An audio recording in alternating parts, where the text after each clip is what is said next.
इस घट अंतर बाग बगीचे, इसी में सिरजनहारा। इस घट अंतर बाग बगीचे, इसी में सिरजनहारा। इस घट अंतर सात समुंदर, इसी में 9 लाख तारा। इस घट अंतर पारस मोती, इसी में परखनहारा। रसिकों, उत्तराखंड के उत्तम प्रदेश में आपका स्वागत है, जहां हर दिन नींद से जागते ही नागरिक अखबारों में हादसों को ढूंढता है, एक ही खबर को बार बार पढ़ता है। अखबारों में वो सुख ढूंढता है। हत्या, हेरा फेरी, चालाकी और चापलूसी की खबरों से अपना सिर धुनता है। आज सुख मिलेगा कि नहीं, वो हर दिन छपने वाली राशि भविष्य में ढूंढता है। जहां उद्योग प्रिय प्रजा बातों में व्यस्त है, पूरा देश सास बहू की कहानियों में मस्त है। सुख की तलाश है, सुख की तलाश है। इसीलिए हर आदमी काले बालों को भी तरह तरह से रंगता है और काले को गोरा करने का मलहम धड़ल्ले से बिकता है। आइए, वहाँ जहाँ सुख की तलाश में पूरा देश बाजार है और आदमी वस्तुओं के लिए बनता बिकता है, ऐसे उत्तम प्रदेश में आपका स्वागत है, स्वागत है, स्वागत है। सूत्रधार, उत्तम प्रदेश के राजा का मंत्री इतना दुखी दुखी राजभवन क्यों जा रहा था? तुम्हें पता नहीं? उत्तम प्रदेश का राजा बीमार है और उसके बीमारी के आगे सब लाचार है। हुकुम, क्या किसी के पास मेरी बीमारी का इलाज नहीं है? महाराज, अब तो उत्तम प्रदेश में गली गली में विदेशी दूध बिकता है। सेठ, साहूकार, बैंक दाल, चावल, आटे, घी के लिए भी किश्तों पर ऋण दे रहे हैं। यावत जीवेत सुखम जीवेत, ऋणम कर्तवा घृतम पीवेत। चारों ओर यही शोर है कि जब तक जियो सुख से जियो, उधार लो पर घी पियो। कर्ज लेकर जी रही आपकी प्रजा सुखी है, तो आप क्यों दुखी है महाराज? क्योंकि मैं सुखी नहीं हूं। मुझे तुम्हारे हंसाने वाले धारावाहिक नाटक सुख नहीं देते। तुम्हारे हर दिन नाचने गाने वाले गवैये नचैये सुख नहीं देते। संतों के प्रवचन सुख नहीं देते। सरकार, हुकुम हो तो पूरे प्रदेश में खेल उत्सवों का आयोजन करूं, शायद उससे आपको सुख मिले। पल पल उत्तेजना बढ़ाने वाले तुम्हारे खेल महोत्सव भी अब मुझे सुख नहीं देते। तो फिर हम ऐसा क्या करें जिससे आपको सुख मिले? पूरे राज्य में घोषणा करवाओ कि जो हमें सुखी होने का रहस्य बताएगा वह ढेर सारा इनाम पाएगा। सुनो सुनो सुनो, उत्तम नगर के सभी निवासियों सुनो। उत्तम प्रदेश के महाराज दुखी हैं क्योंकि वो सुखी नहीं हैं। महाराज को सुख देने वाली वस्तुओं का अभाव नहीं है, पर महाराज को सुख की अनुभूति नहीं हो रही है। महाराज के पास कीर्ति है, यश है, धन है, स्त्रियां हैं, पुत्र पुत्रियां हैं, नौकर चाकर हैं, पर सुख का भाव अचानक नदारद है। जो कोई भी उन्हें सुखी होने का मार्ग बताएगा वो अपार धन और यश पाएगा। सुनो सुनो सुनो, सुनो सुनो सुनो। महाराज सुखी नहीं है? पूरे राज्य में यही शोर है कि महाराज सुखी नहीं है। सूत्रधार, ये कैसे हो सकता है? जिसके पास सब है उसके पास सुख नहीं है। यही तो जीवन का रहस्य है। यदि सुख वस्तुओं से होता तो महाराज दुखी क्यों होते? यदि सुख खरीदा जा सकता तो वो दुकानों में भी बिकता। तो क्या फिर किसी ने महाराज को सुखी होने का मार्ग बताया? महाराज की घोषणा सुनकर एक गरीब ब्राह्मण महाराज के पास पहुंचा। एक उपाय है महाराज। क्या? महाराज, किसी ऐसे आदमी की कमीज पहने जो सुखी हो।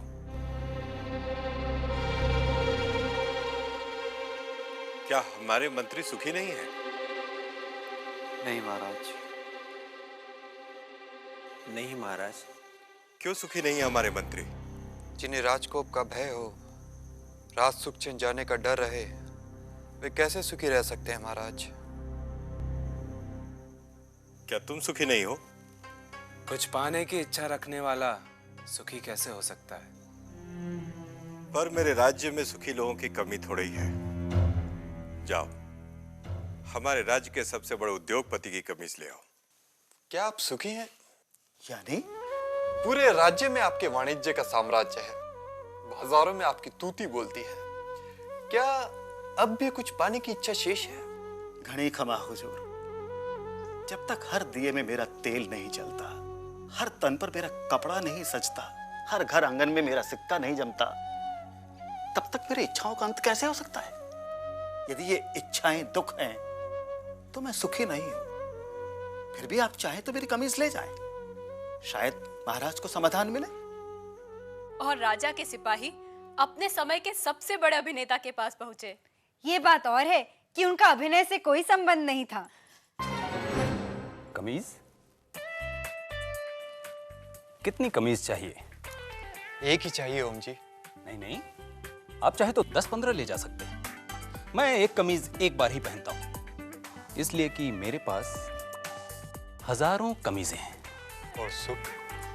मतलब पूरे नाट्य जगत में आप जैसा अभिनेता नहीं है। आप दूसरे अभिनेताओं पर भारी पड़ते हैं। हर माँ आपको अपना बेटा समझती है।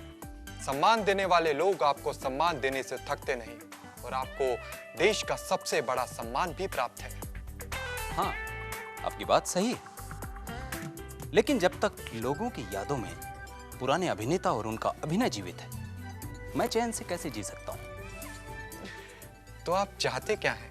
मैं जहां भी देखूं मेरी ही तस्वीर हो। सड़कों, गलियों, दूध की बोतलों पर मेरी ही तस्वीर चिपकी हो। मैं लोगों के दिलों पर कब्जा करना चाहता हूं। और अभिनय?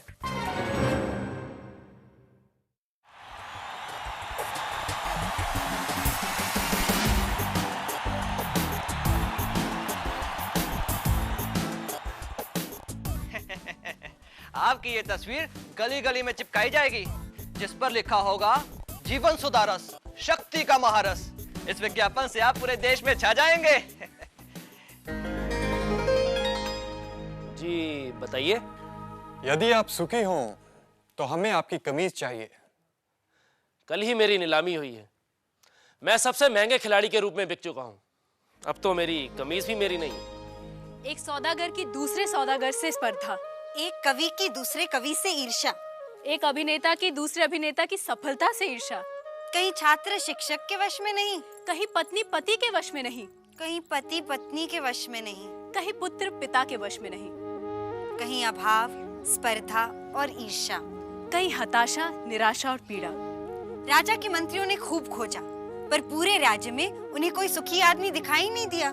जहाँ जहाँ राजा की मंत्रियों की दृष्टि पड़ी, उन्होंने लोगों को सुख के पीछे ही भागते देखा। सुनो सुनो सुनो, उत्तम नगर के निवासियों सुनो, जो भी सुखी आदमी अपनी कमीज राजा के पास ले जाएगा, वो राजा से बड़ा इनाम पाएगा। लो, अब घोषणा भी होने लगी। और सुखी होने का दावा गलत होने पर कड़ा दंड पाएगा। सुनो। सूत्रधार, राजा को कोई सुखी आदमी मिला?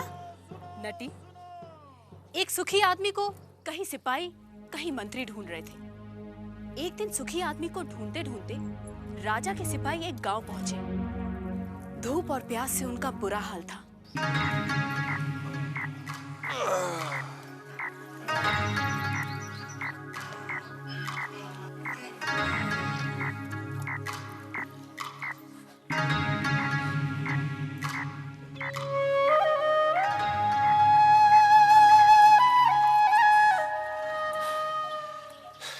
सुखी आदमी की तलाश में राजा ने हमें दुखी कर दिया है। समझ में नहीं आता, क्या पूरा संसार ही दुखी है?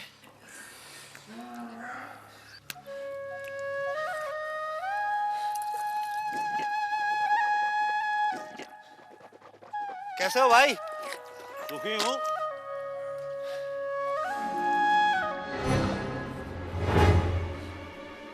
सुखी हूं।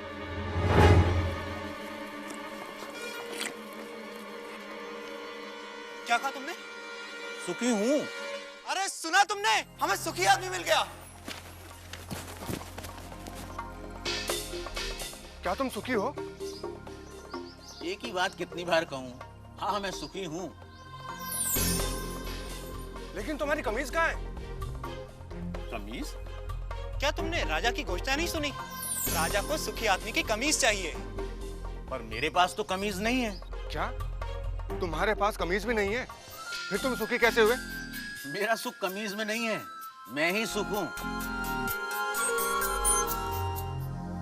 अन्नदाता, वह कह रहा था कि उसका सुख कमीज में नहीं है, वह ही सुख है, वह सुखी है, लेकिन उसके पास कमीज नहीं है। बलभद्र, उसे मेरे पास ले आओ। क्यों? क्या राजा को मेरी और मेरी बैलगाड़ी की सेवा चाहिए? पर उसके पास तो हाथी, घोड़े, रथ। बुरा, राजा को तुम्हारी बैलगाड़ी या तुम्हारी सेवा नहीं चाहिए। राजा तो तुमसे मिलना चाहते हैं। पर मैं राजा से मिलकर क्या करूंगा?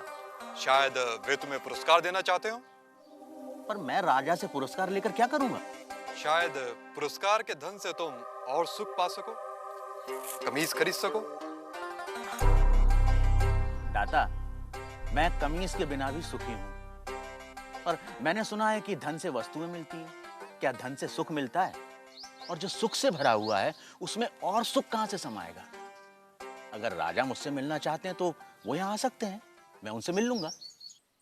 गाड़ीवान ने आने से मना कर दिया अन्नदाता। अन्नदाता को उससे मिलना हो तो हुकुम को ही जाना होगा। और गाड़ीवान से मिलने राजा अपने मंत्री हजूरियों दासों के साथ गाड़ीवान भूरा के गांव पहुंचा।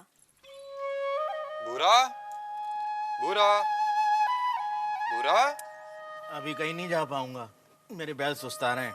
भूरा, अन्नदाता तुमसे मिलने आए हैं। भूरा, कहिए। तुम जो मांगोगे मैं तुम्हें दूंगा। हाथी, घोड़े, दास, दासियां, जो चाहे मांग लो, पर मुझे सुखी होने का रहस्य बता दो। मुझे नींद आ रही है राजा, मुझे सोने दो। राजा हैरान था। दूसरी बार राजा फिर बड़े दल बल के साथ आया। भूरा, भूरा, हाथी, घोड़े, दास, दासियां जितनी चाहे मांग लो, पर मुझे सुखी होने का रहस्य तो बता दो। राजा, हाथी, घोड़े, दास, दासियों के बिना भी मैं सुखी हूँ। फिर कभी आना। तुम्हें क्या चाहिए भूरा? मांग कर तो देखो। मुझे सुखी होने का रहस्य तो बता दो।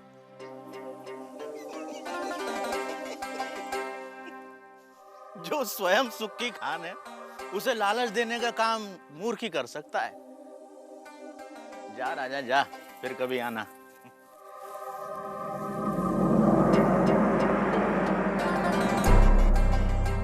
और राजा चला गया। उसे समझ नहीं आया कि गाड़ीवान भूरे को क्या चाहिए था।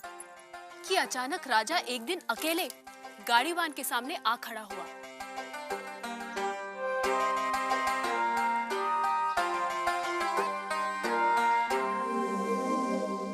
हुकुम। तू फिर आ गया? जब तक आप सुखी होने का रहस्य न बता देंगे, मैं तंग करता रहूंगा। मेरी पीठ खुजा सकेगा? हाँ मालिक। ला, खुजा। रहने दे, रहने दे। ठीक से बैठ जा, बैठ ठीक से। पहले ही अपने दिखावे का बोझ छोड़कर आता तो मेरी पीठ खुजलाने से बच जाता। पूछ, क्या जानना चाहता है? यह कैसा रहस्य है कि जिसके पास सैकड़ों कमीजें हैं वह सुखी नहीं है, और जिसके पास कोई कमीज नहीं वह सुखी है?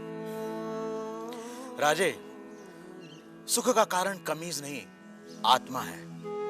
जो यह जान लेता है कि सुख का कारण भीतर है, उसे सुखी होने के लिए बाहरी वस्तुओं की जरूरत नहीं पड़ती। पर मन तो हमेशा सुख के लिए बाहरी वस्तुओं के पीछे भागता रहता है। इसीलिए राजे, जो अपने आनंद स्वरूप आत्मा को जान लेता है, वह वस्तुओं के पीछे भागना बंद कर देता है। मैं समझा नहीं। राजे, आनंद आत्मा का स्वरूप है। आत्मा अनंत है, इसलिए आनंद भी अनंत है। आत्मा के स्वरूप के कारण व्यक्ति स्वयं से हर क्षण प्रेम करता है। क्या कभी सोचा है कि व्यक्ति बूढ़ा हो जाता है, बीमार हो जाता है, इंद्रियां साथ छोड़ रही होती हैं, मौत द्वार खटखटा रही होती है, फिर भी आदमी जीना चाहता है? क्यों? क्योंकि हर व्यक्ति स्वयं से हर क्षण हर समय प्रेम करता है। यदि दुख स्वयं का स्वरूप होता तो क्या मनुष्य कभी स्वयं से इतना प्रेम करता? कभी तुमने सोचा है कि कभी कभी आत्महत्या का विचार क्यों आता है? नहीं मालिक। क्या है आत्महत्या का विचार? क्यों भावना के वश में आदमी मन, बुद्धि और शरीर आदि को खत्म कर देना चाहता है? क्योंकि आत्महत्या का विचार भी आत्म प्रेम को ही व्यक्त करता है। जब व्यक्ति दुख और दुख देने वाली स्थितियों से छुटकारा नहीं देखता, तब वह अज्ञानता में आत्महत्या को ही दुखों से छुटकारा पाने का रास्ता समझता है। इतना है मनुष्य का स्वयं के प्रति प्रेम कि वह अपने अस्तित्व को भी समाप्त कर देना चाहता है। सुख भीतर है तो मनुष्य बाहर संसार के पीछे भागता क्यों है? क्योंकि वह स्वयं से प्रेम करता है। मनुष्य जिसकी भी अभिलाषा करता है, चाहे वह धन हो या वैभव, पत्नी, पति या पुत्र हो, वे सिर्फ उपकरण हैं जिनकी अभिलाषा मनुष्य स्वयं के सुख के लिए करता है। मनुष्य अपनी प्रियतम वस्तु या संबंधी को भी छोड़ देता है यदि वह वस्तु या वे संबंध दुख का कारण हो जाए। इसलिए मनुष्य सबसे अधिक स्वयं से प्रेम करता है। कोई भी व्यक्ति, चाहे वह संसार को पाने या संसार को छोड़ने की राह पर ही क्यों न चल रहा हो, वह स्वयं के लिए ही है। स्वयं के लिए इतना प्रेम कि या तो सारा संसार या संसार नहीं। स्वयं के प्रति इतना प्रेम ही आत्मा के सुख स्वरूप का प्रमाण है। यदि ऐसा नहीं होता तो मनुष्य दुखों से प्रेम करता। क्योंकि अज्ञानतावश हम अपने आनंद स्वरूप को नहीं जानते, इसलिए इस आशा में संसार और वस्तुओं के पीछे भागते रहते हैं कि वह हमें छोटे छोटे सुख देगी। यह ठीक वैसा ही है कि जो सुखों का स्वामी है, राजा है, वह खुद को भिखारी समझ दूसरों से इसकी उम्मीद करता है। यही है अज्ञान की शक्ति। इसलिए राजे, संबंधों का और वस्तुओं का सुख स्थायी नहीं होता, परंतु आत्मा का आनंद असीम होता है। वो कैसे स्थायी है? राजे, जब भी हम किसी प्रिय व्यक्ति या प्रिय वस्तु को देखते हैं तो उससे आनंद होता है। इस आनंद को शास्त्र प्रिय कहते हैं। और जब हम उस वस्तु को पा लेते हैं या उस व्यक्ति से मिल लेते हैं, तब वह आनंद कई गुना बढ़ जाता है। उसे मोद कहते हैं। और जब हम उस वस्तु का उपभोग करते हैं, तब उससे प्राप्त होने वाले आनंद को प्रमोद कहते हैं। परंतु जैसे ही हम उस व्यक्ति या उस वस्तु से अलग हो जाते हैं, वह आनंद भी समाप्त हो जाता है। इसलिए राजे, वस्तुओं का आनंद, व्यक्तियों का आनंद स्थायी नहीं होता, परंतु आत्मा का आनंद स्थायी और अनंत होता है। बुरा व राजा में आनंद पर लंबी चर्चा हुई, जिसे वेदांत में आनंद मीमांसा कहते हैं।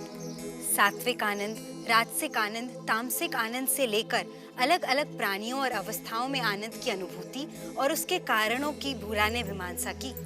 पर अंत में राजा ने वह प्रश्न किया जो इस समय हम सबके मन में है। आर्य, यदि मैं ही आत्मा और आत्मा का आनंद स्थान, समय, जन्म, शरीर, मन, बुद्धि और बाहर की किसी भी वस्तु से स्वतंत्र होता है, तो मैं अनंत, असीमित और पूर्ण आनंद का अनुभव क्यों नहीं कर पाता? राजे, यदि तुम अपनी आंखें बंद करोगे तो अंधेरा ही दिखाई देगा।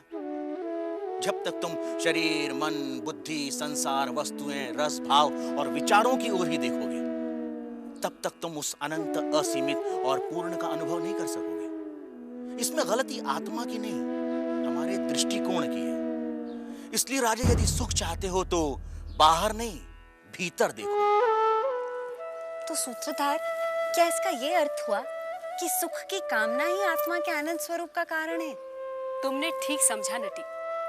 इसीलिए पूरा जीवन हम सुख की तलाश में रहते हैं। आप जो होते हैं, पूरा जीवन उसी की ही खोज करते हैं। हम आनंद है, इसीलिए हम अनंत सुख की अभिलाषा रखते हैं। इस सत्य को ना जानना ही दुख का कारण है। इसीलिए नटी, बाहर नहीं, भीतर देखो। बधाई हो महाराज, बधाई हो। आज आप सुखी दिखाई दे रहे हैं। महाराज, एक खोजी पत्रकार आपसे मिलना चाहता है। पत्रकार? उसे भीतर ले आओ। सत्य शोधक जी।